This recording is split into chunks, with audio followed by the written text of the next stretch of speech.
Sean bienvenidas y bienvenidos a su programa de historia, segundo grado en Aprende en Casa.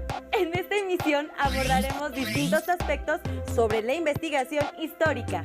Identificaremos cómo se construye la historia, para qué sirve estudiar historia, qué es una fuente histórica, qué tipos de fuentes históricas hay, cómo debemos analizarlas. Les recordamos tener a su lado papel y pluma para hacer sus apuntes, ideas y preguntas que después podrán contestar e incorporar a su carpeta de experiencias. Los invitamos a ver el primer video de 3, donde irán encontrando las respuestas a estas interrogantes.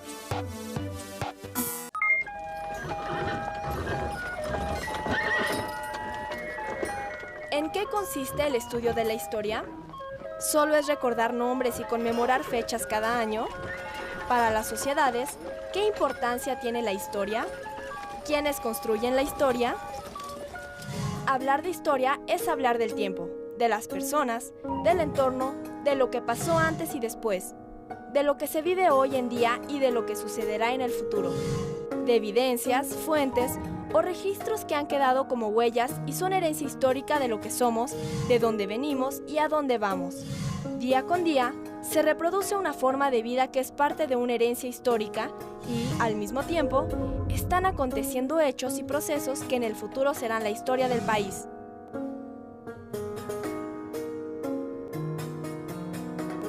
Georges Duby, un historiador francés, decía que no sabemos para qué sirve la historia, como tampoco sabemos para qué sirve el arte.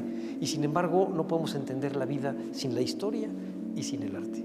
La historia es la base de la memoria.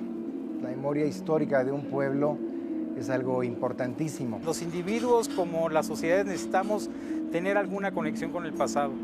Piensen ustedes, por ejemplo, por qué todas las familias guardan con tanta devoción y cuidado las fotografías de los parientes. Nos hace ser generaciones que no quedan en el Alzheimer cultural, es decir, que son generaciones que quedan desmemoriadas o que quedan acéfalas y que simplemente viven en el presente hedonista, instantáneo, inmediato, que es la gran cultura de la modernidad que hoy día se forma. Es esa idea de saber de dónde venimos.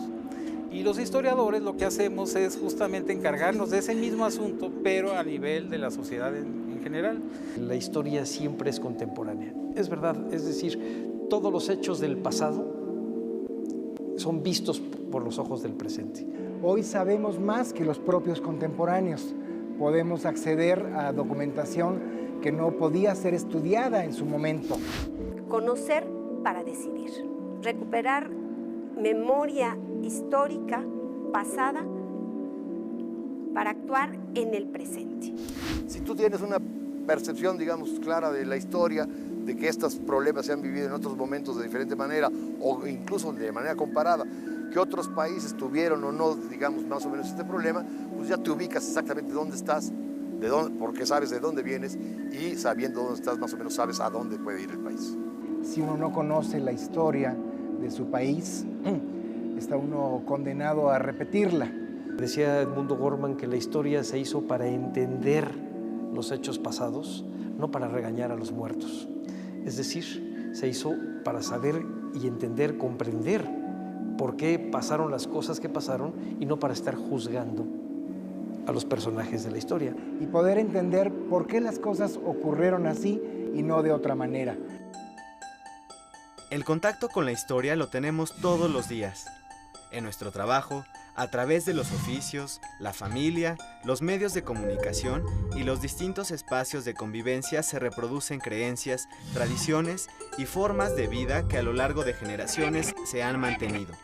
En las casas, las escuelas, los centros de diversión, de trabajo, todo lo que nos rodea, escuchamos, leemos y hacemos día con día son una forma de aprender y reproducir la historia del país.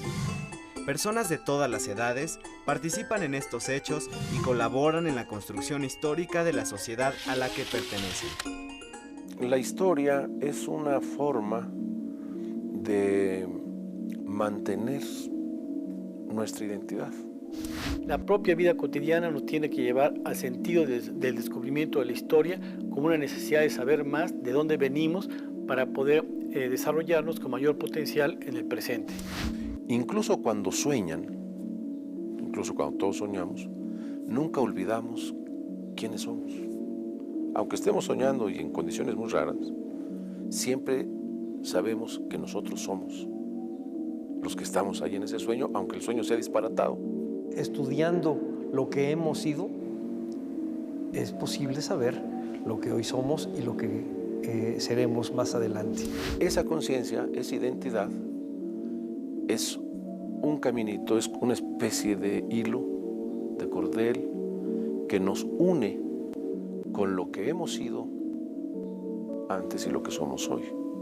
Si nosotros conocemos qué fue lo que sucedió, cuáles fueron los acontecimientos y las causas que los provocaron, podremos estar en el presente con mayor conciencia y caminar hacia el futuro con mayor certeza.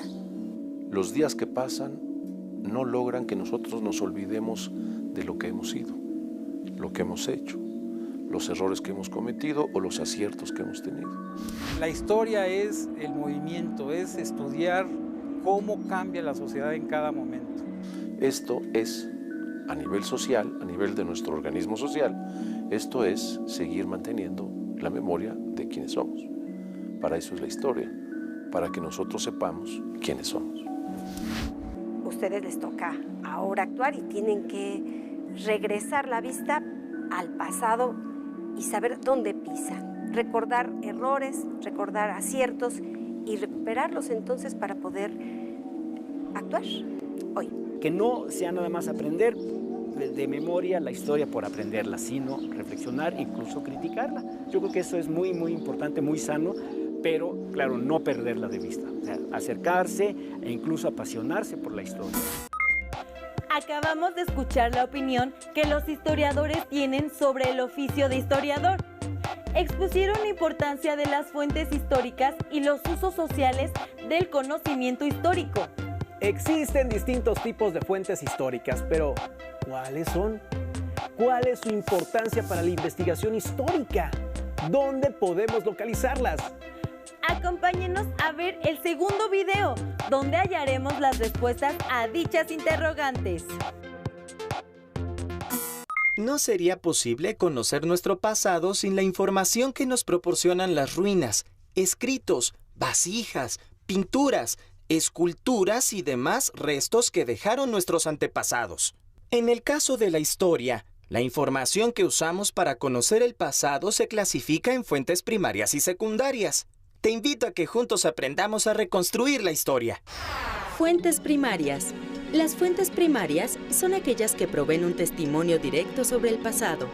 En otras palabras, son vestigios del hecho o proceso histórico que se estudia. Las fuentes primarias pueden ser textos escritos en el periodo, como cartas, memorias, crónicas, novelas y periódicos. También pueden ser construcciones, artículos de uso cotidiano como vestimentas, herramientas o utensilios de cocina, pinturas, esculturas, fotografías y todo aquello que de primera mano ofrece un testimonio sobre el pasado. Dependiendo del periodo que se estudia, son el tipo de fuentes que se emplean. Por ejemplo, no podríamos usar fotografías para estudiar la Edad Media, pues en ese periodo aún no se habían inventado. Cada sociedad ha dejado diferentes huellas que hoy utilizamos para conocer lo que pensaban y cómo vivían las personas, cómo estaba organizada la sociedad, su sistema político y económico y cuáles eran sus valores y costumbres. Fuentes secundarias.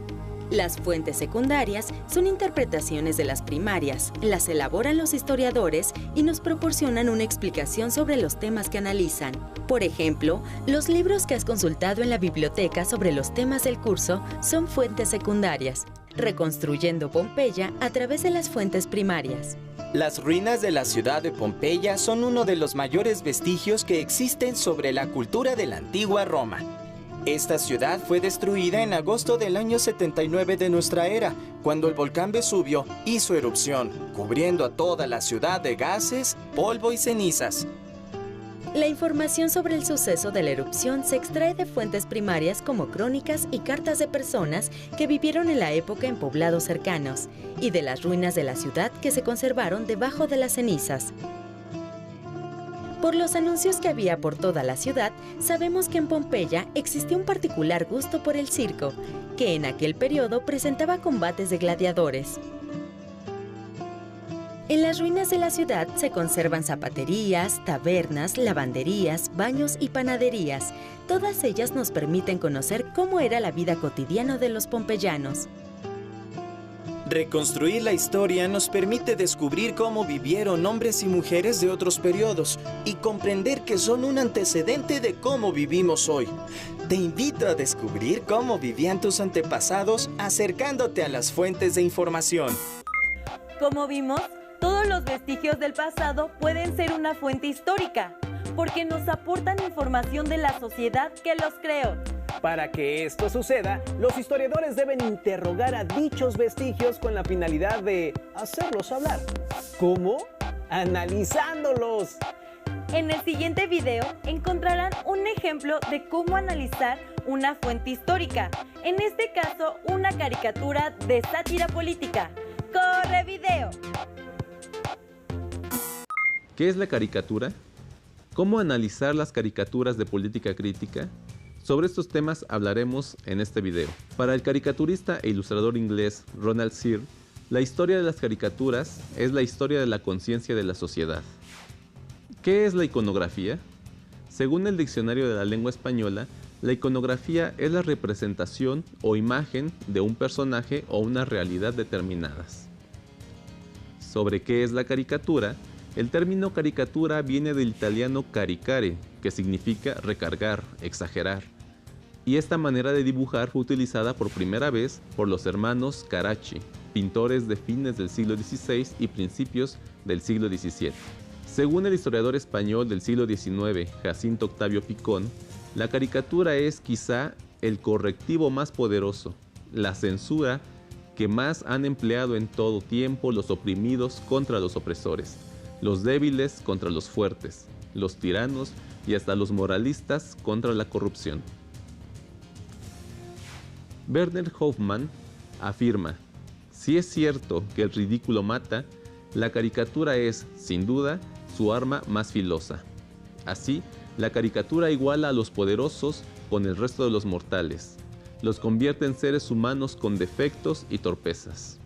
Mientras que Rafael Barajas Durán, el Fisgón, dice: la técnica básica del dibujo satírico consiste en aislar el defecto físico, mental, social o moral de su modelo, está más cerca del conjuro que de la búsqueda de la estética.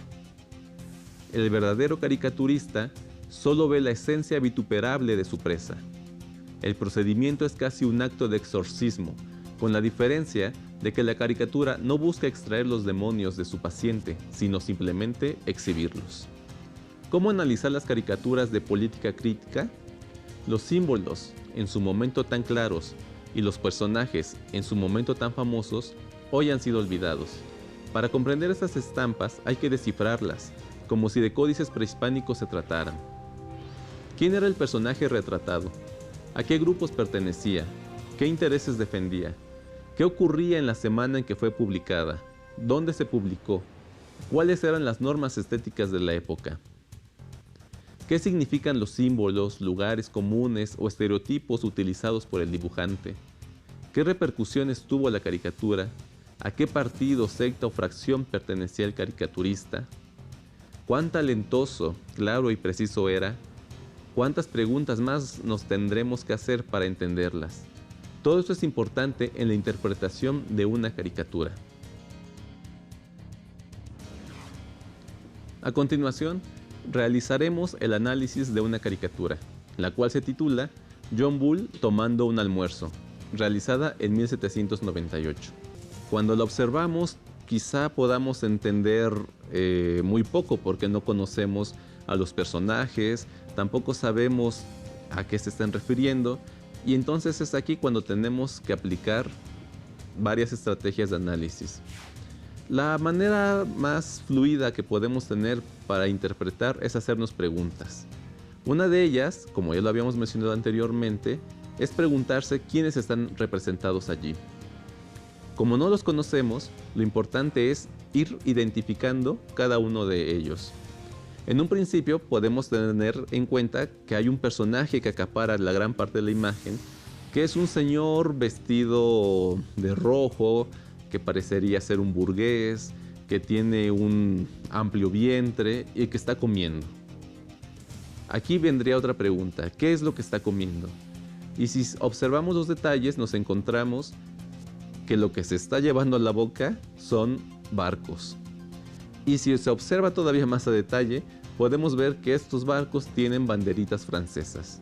Entonces tenemos que es alguien que se está devorando a una serie de barcos franceses. Por otro lado, tenemos que hacia la derecha hay varios personajes que están allí de pie como en posición de cocineros o de meseros, pero que están vestidos como marinos, quizá capitanes. Y lo que tenemos es que lo que llevan en las charolas son todavía más barcos, al parecer también franceses. Aquí lo que tenemos ya es obviamente un panorama político. Se trata de alguien que se devora no uno a dos, sino a toda una flota o a varias flotas de barcos franceses. Si observamos con más detalle nos damos cuenta que en el centro hay un jarrón que tiene la leyenda relacionada con la cerveza inglesa. Y aquí esto sale a relucir, porque entonces tenemos que no solo se trata de alguien que come barcos franceses, sino que hay otro país, que es Inglaterra. Si observamos con más detenimiento, nos damos cuenta que en el sombrero que está colocado en el muro del fondo, debajo de él hay un papel que dice Napoleón en Egipto. Estos elementos nos dan idea de qué se puede estar tratando. John Bull dice: ¿qué más frigaces? ¿Por qué? ¿Dónde piensan que habrá espacio para guardar todo lo que traen? Y obviamente allí, ¿cuál sería la respuesta que pudiéramos dar? ¿Dónde va a caber todos esos barcos? Pues obviamente en su amplio vientre.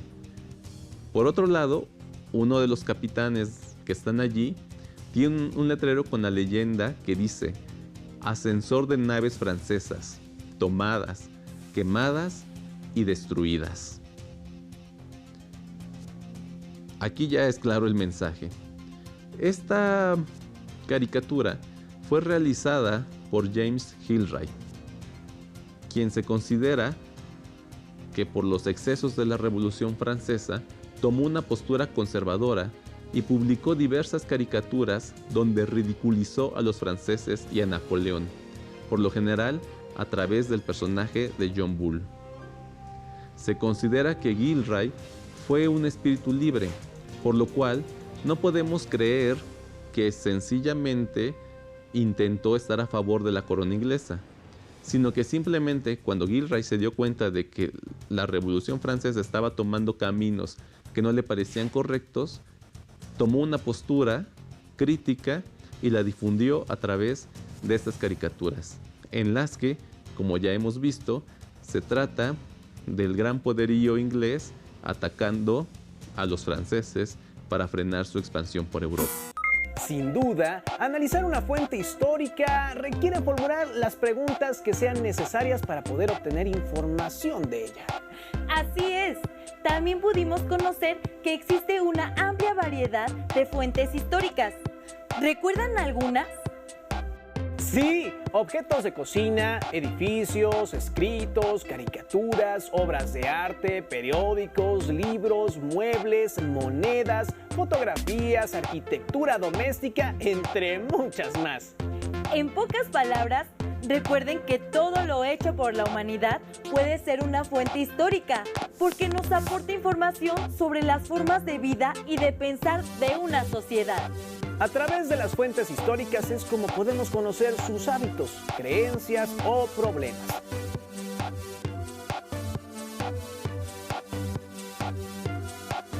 ¿Se han preguntado qué tipo de fuentes usarán los historiadores del futuro?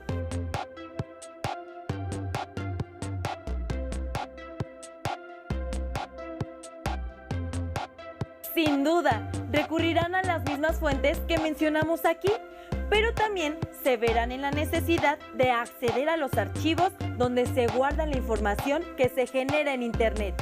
¿Ustedes qué fuentes analizarían para investigar la historia de su familia?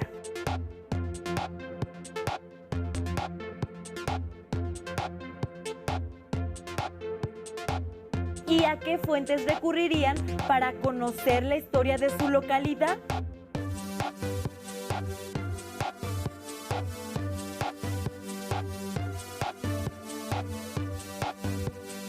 Aprovechen la oportunidad que tienen ahora de estar con las personas más cercanas a ustedes para indagar sobre su historia familiar. Háganles preguntas al respecto.